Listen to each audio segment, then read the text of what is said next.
அலைக்கும் வரஹ்மத்துல்லாஹி வபரகாத்துஹு. அளவற்ற அருளாளனும் நிகரற்ற அன்புடனுமாகிய அல்லாஹுவின் திருப்பெயர் கொண்டு ஆரம்பம் செய்கின்றேன்.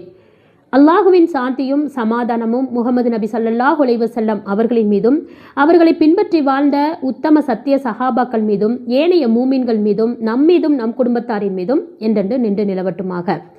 இன்றைக்கான தலைப்பு குர்ஆன் அலமாரியிலிருந்து இதயத்திற்குள்.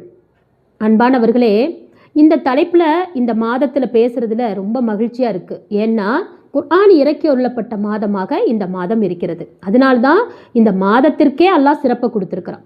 அவ்வளவு நன்மைகளை அல்லாஹ் நம் மீது பொழிய இருக்கின்றான். அல்ஹம்துலில்லாஹ். அப்படிப்பட்ட குர்ஆனை நாம் பல பேர்களுடைய இல்லறங்களில் எப்படி இருக்குது அப்படின்னு பார்த்தீங்கன்னா, அது இந்த ரமலான் மாதத்தில் மட்டும்தான் எடுத்து ஓதக்கூடியவர்களாக இருக்கிறாங்க. அதற்காகவா அல்லாஹ் சுப்ஹானஹு வ தஆலா நம்மளுக்கு குர்ஆனை இறக்கி தந்தான்? வருடம் முழுவதும் நாம் ஓதக்கூடியவர்களாக இருக்க வேண்டும். அதை நாம் எப்படி ஓத வேண்டும் அப்படின்னு சொன்னால், அல்லாஹுடைய சத்தியத்தை குறித்தும் நம் வாழ்வியல் குறித்தும் நம்முடைய மறுமை வாழ்க்கையை குறித்தும் சிந்தித்து கண் திறந்து ஓதக்கூடியவர்களாக இருக்க வேண்டும். அப்போதுதான் நம்முடைய நெஞ்சத்தை மாற்றக்கூடியதாக இருக்கும். நம்மளுடைய உள்ளங்கள் மாறினாதான் நம்மளுடைய வாழ்க்கையே மாற்றக்கூடியதாக இருக்கும், இல்லைங்களா? அப்போ நம்ம அப்படி குர்ஆனை சிந்தித்து ஓதக்கூடியவர்களாக இருக்க வேண்டும். அல்லாஹ் தன் திருமறையிலே சொல்லி காட்டுகின்றான். அல்லாஹ் கேட்கின்றான். 57வது அத்தியாயத்தில் 16வது வசனத்தில் அல்லாஹ் சுப்ஹானஹு வ தஆலா என்ன சொல்றான்னு கேளுங்க. அல்லாஹுவின் நினைவால் உங்களுடைய உள்ளங்கள் உருகுவதற்கு இன்னும் நேரம் வரவில்லையா? அல்லாஹுடைய இந்த சத்தியத்திற்கு முன் பணிவதற்கு உங்களுக்கு இன்னும் நேரம் வரலையான்னு கேட்குறான். இப்போ நேரம் வராமல் பின்ன எப்போ நேரம் வரப்போகுது அப்படின்னு சொல்லி அல்லாஹ் சுப்ஹானஹு வ தஆலா கேட்குறான். இப்போது அன்பானவர்களே, இதுவரையிலும் நாம் எப்படி இருந்தாலும் இனிமேலாவது அல்லாஹ்வுடைய இக்குர்ஆனை நாம் வாழ்நாள் முழுவதும் ஓதக்கூடியவர்களாக இருக்க வேண்டும்.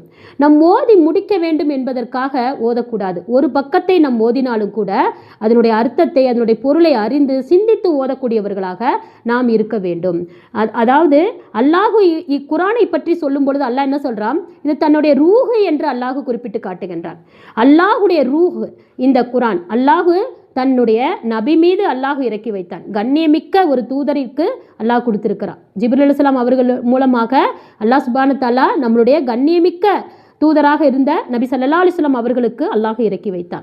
அப்படிப்பட்ட அந்த ரூஹ் என்பது அல்லாஹுடைய உயிர் என்பது அந்த ஒளி நம் மீது படக்கூடியதாக இருக்க வேண்டும். அப்படி ஒளி படாமல் நம்ம இருக்கிறோம் அப்படின்னு சொன்னால் உயிரற்றவர்களாகத்தான் நம்ம இருக்கிறோமே தவிர உயிர் உள்ளவர்களாக நாம் இருக்க மாட்டோம். அதனால் கொஞ்சம் யோசித்து பாருங்கள்.